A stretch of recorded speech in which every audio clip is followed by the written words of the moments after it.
ನಮಸ್ಕಾರ. ನೀವು ನೋಡ್ತಾ ಇದ್ದೀರಿ ಉಪ್ಪೆ ನ್ಯೂಸ್ ಚಾನೆಲ್. ನಾನು ನಿಮ್ಮ ಅನಿಲ್ ಕುಮಾರ್ ಸಿಂಧೆ.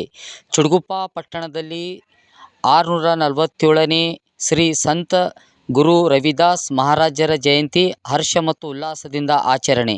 15ನೇ ಶತಮಾನದ ಮಹಾನ್ ಸಂತ, ತತ್ವಜ್ಞಾನಿ, ಕವಿ ಮತ್ತು ಸಮಾಜ ಸುಧಾರಕ ಗುರು ರವಿದಾಸ್ ಅವರು ಭಕ್ತಿ ಚಳವಳಿಗೆ ನೀಡಿದ ಕೊಡುಗೆ ಅನನ್ಯವಾದುದು. ಸಂತ ಗುರು ರವಿದಾಸ್ ಜಯಂತಿಯನ್ನು ಮಾಘ ಪೂರ್ಣಿಮಾದಿಂದ ಆಚರಿಸಲಾಗುತ್ತದೆ. 15ನೇ ಶತಮಾನದಲ್ಲಿ ಜನಿಸಿದ ಗುರು ರವಿದಾಸ್ ಮಾನವನ ಹಕ್ಕುಗಳು ಮತ್ತು ಸಮಾನತೆಗಾಗಿ ಪ್ರತಿಪಾದಿಸಿದರು.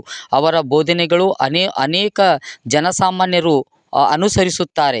ಚುಟುಗುಪ್ಪ ಪಟ್ಟಣದಲ್ಲಿ ಶ್ರೇಷ್ಠ ಸಂತರಲ್ಲಿ ಒಬ್ಬರಾಗಿರುವ ಶ್ರೀ ಸಂತ ಗುರು ರವಿದಾಸ್ ಅವರ ಜಯಂತಿ ನಿಮಿತ್ತವಾಗಿ ಕಿರಣ್ ಹಮಿಲ್ಪುರ್ಕರ್ ಹಾಗೂ ಮನೋಜ್ ಟೀಕೇಕರ್ ಅವರು ಮಾತನಾಡುತ್ತಾ, ಜಗತ್ತಿನ ಅತಿ ಶ್ರೇಷ್ಠ ಸಂತರಲ್ಲಿ ರವಿದಾಸ್ ಮಹಾರಾಜರು ಒಬ್ಬರು.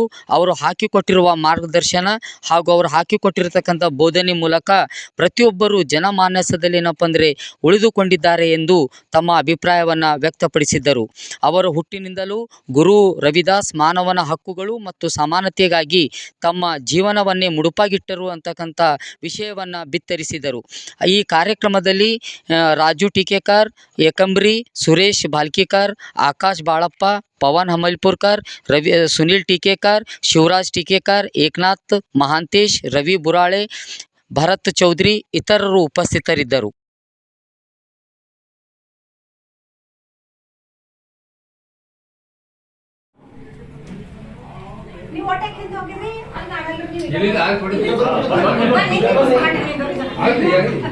ಸಂದೇಶ